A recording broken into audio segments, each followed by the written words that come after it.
A Guatemalan woman is arrested inside a Missouri poultry plant for using a social security number that was not hers. She is sentenced to 2 years in federal prison. She is never charged with harming a child, never charged with neglect, never charged with endangerment of any kind. And while she serves that sentence, a Missouri court terminates her parental rights and gives her infant son to another family. Her name is Encarnacion Bale Romero. The charge that put her away had nothing to do with her son. She lost him anyway. By the end of this video, you'll understand how an immigration document case turned into one of the most consequential parental rights fights in Missouri history, and why the trial judge's own written words about this mother sent the case all the way to the state Supreme Court. Remember that. It wasn't the raid that got overturned. It was a single paragraph a judge signed his name to. Start with the raid, because everything begins there. May 22, 2007. Federal agents move on George's Processing Incorporated, a poultry plant in Butterfield, Missouri. It's a speck of a town in Berry County in the far southwest corner of the state, closer to Arkansas than to St. Louis. Immigration and Customs Enforcement had been building the case for months. This wasn't a knock on a door. It was a workplace operation on an industrial site during a working shift. By the end of that day, roughly 136 workers are in custody. The plant processes chicken. The people cutting and packing that chicken are, according to the government, largely undocumented. Many of them working under social security numbers that belong to other people or to no one at all. Encarnacion Bale Romero is one of them. She had crossed into the United States to send money home. In Missouri, she found a poultry line. It paid. She had a son. His name is Carlos. In May of 2007, he is roughly 7 months old. That detail matters more than any other in this story, so hold on to it. 7 months old. Old enough to know his mother's face, too young to remember losing it. Here's the part that doesn't fit. Bale Romero wasn't accused of trafficking anyone. She wasn't accused of running a scheme. She was a line worker at a chicken plant who used a fake number to get a job.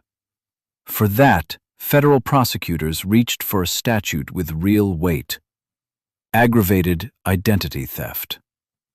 The arithmetic of that charge is what removed her from her son's life for 2 full years. Aggravated identity theft. Under federal law, that count carries a mandatory 2-year prison term, stacked on top of any other sentence, and it can't be probated away. Prosecutors used it across these plant raid cases like a lever. Plead, take the 2 years, get deported after. Bale Romero spoke limited Spanish and even less English.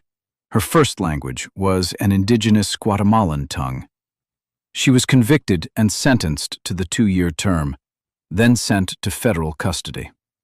Carlos stayed behind in Missouri. Think about what that conviction actually described.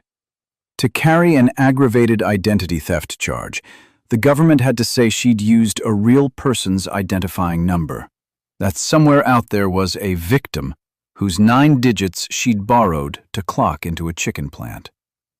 There was no theft in the way anyone pictures theft. No bank drained, no credit destroyed, no target chosen. It was a number on a job application, the kind that circulates through immigrant labor networks so people can work the shifts nobody else wants. But the statute doesn't care about intent to harm. It only cares that the number belonged to someone real. That technicality, a borrowed number on a hiring form, is the fact underneath everything that follows. It's the whole reason she was in a cell instead of at home.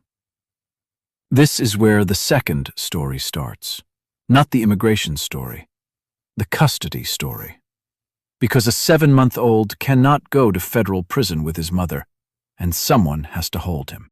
At first, Carlos goes to relatives, Bale Romero's sister, and others in the immigrant community around Barry County, people already stretched thin, already frightened, many of them undocumented themselves in the weeks after a raid that took 136 of their neighbors. Caring for an infant while the whole community braces for the next enforcement action isn't sustainable, and it doesn't stay sustained. Through a local contact, the baby is placed with a couple named Seth and Melinda Moser. They were a married couple with steady jobs living in a stable Missouri home. They take Carlos in.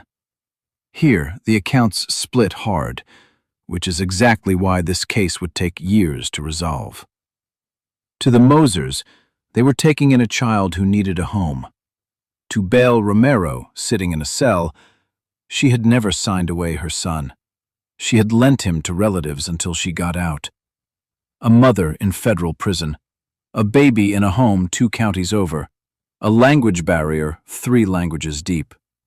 She couldn't make a phone call in English, couldn't drive to a hearing, couldn't read a legal notice, and for long stretches didn't even know what court was deciding her son's future. The Mosers moved to adopt. In 2007, they filed a petition to adopt Carlos and, as part of that petition, to terminate the parental rights of his birth mother. The legal theory was one Missouri courts see often, that the parent had abandoned the child, had failed to provide support, had shown, in the language of these cases, an intent to forego her parental claim. The problem is that the parent in question was locked in a federal facility on an immigration-related conviction, which is not the same thing as walking away. Why didn't she simply object, show up, hire a lawyer, fight it? The answer is the whole tragedy of the case. For long stretches, she had no lawyer in the adoption matter. Notices came in a language she couldn't read. She was moved between facilities. When she did get word out, reportedly writing a letter from custody insisting she wanted her son, that she had never agreed to give him up, the objection didn't stop the machine already moving. What did failure to provide support even mean for a woman in her position? The court faulted her for not sending money or gifts to her son while the adoption was pending. But she was in a federal prison, earning cents an hour, with no way to know the child's address, no interpreter to help her navigate the mail, and a legal notice she couldn't read, telling her a family she had never met now had her boy. The system asked her to perform motherhood from a cell in a language she didn't speak, then counted her failure to perform it as evidence she had abandoned him. Every barrier the government itself had built around her was later read back to her as a choice she had made. The termination case landed in the Circuit Court of Jasper County in front of Judge David Daly. In October 2008, Judge Daly ruled. He terminated Encarnacion Bale Romero's parental rights. He approved the Mosers' adoption of her son. Then he did something that would follow this case all the way up the appellate ladder. He explained why, in writing. Remember the promise from the start. It wasn't the raid that got overturned, but a paragraph a judge signed. This is that paragraph. In his judgment, Judge Daly wrote that the mother's lifestyle, in his words, that of smuggling herself into a country illegally and committing crimes in this country, was not a lifestyle that can provide any stability for a child. He wrote that she had done little more than let the system carry her along. The court found she had effectively abandoned Carlos. Read that back. The finding of abandonment rests in part on the fact that she came to the country illegally and was convicted of a document crime, the exact conduct that had put her in the prison that made it impossible for her to show up. The court treated the thing that separated her from her son as proof she'd chosen to separate from him. That circular logic is the hinge the entire appeal would turn on. The boy was renamed. Carlos became Jameson. In the Moser home, he was, by every account, loved and cared for. That's the part of this story that has no villains where you'd expect them. This is not a case about a bad family taking a child. The Mosers are not accused of cruelty. They wanted a son. They got one. The cruelty here, if there is cruelty, is structural. It lives in the gap between an immigration system that removes a mother and a family court system that reads her absence as consent. The ruling did not stay quiet. By 2009, the case had drawn national coverage. The New York Times, the Associated Press, immigrant rights organizations, the Guatemalan government itself, which took the extraordinary step of involving its consular apparatus on behalf of one of its citizens. A woman most Americans had never heard of became the face of a question nobody had cleanly answered. What happens to the children of the people ICE takes away? Bale Romero wasn't unique. She was a data point in a much larger pattern. In the years around the Georges raid, tens of thousands of children, many of them U.S. citizens by birth, had at least one parent removed or detained in immigration enforcement. Most of those cases never reach a courtroom over custody. This one did. That made it a test. Her lawyers appealed. The case moved up, and in January 2011, it reached the Supreme Court of Missouri, captioned, "Because the child's identity is protected, in re adoption of CMBR."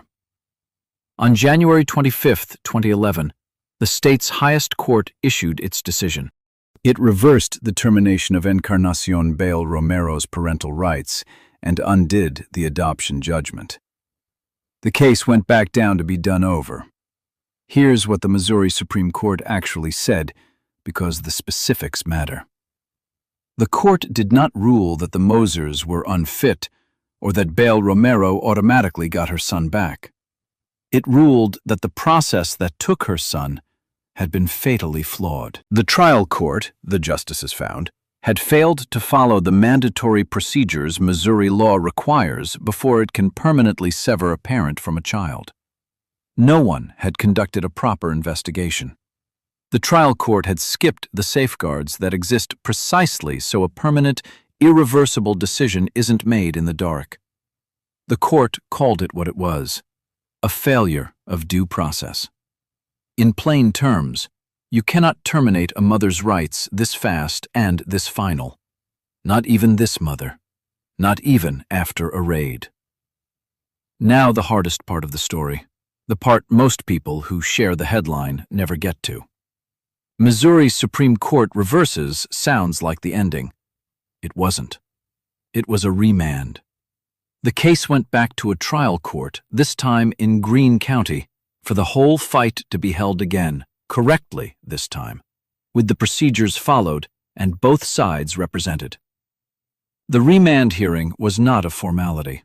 It was a full trial held in 2012, 5 years after the raid. 5 years. Carlos, now Jameson, was no longer an infant. He was a boy who had spent almost his entire conscious life in the only home he could remember, calling the Mosers Mom and Dad. The birth mother arguing to undo that had, by then, been out of prison and, at various points, facing removal from the country entirely. That is the cruelty the calendar builds into these cases. The longer the legal fight runs, the stronger the argument becomes that the child has bonded and settled into a life that shouldn't be disrupted. An argument that grows more powerful every day precisely because the case took so long. Time was on the side of whoever was holding the child. Time had been running against Bale Romero since May 22, 2007. In July 2012, the Greene County Court ruled. It terminated Encarnacion Bale Romero's parental rights a second time. It again granted the adoption to Seth and Melinda Moser. This time, the procedures had been followed. She'd had counsel, and the record was built the way the law demands. The outcome was the same. The boy stayed with the Mosers, his name stayed Jameson, and his mother's legal claim to him was extinguished. She appealed that ruling too. It stood. The woman whose case had rewritten how Missouri courts have to handle these terminations did not get her son back. She won the principal and lost the child. Both of those things are true, and the story does not let you have one without the other. How is that just? How does a mother win at the state Supreme Court and still lose her son?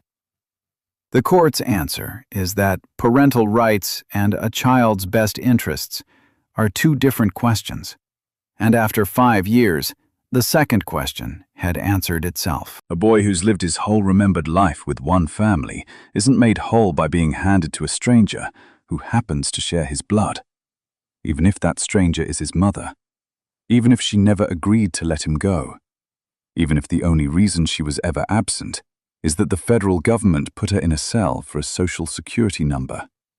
That is the system working exactly as designed. That's the problem. Every step was, on its own terms, defensible. The raid was authorized. The charge was on the books. The sentence was mandatory.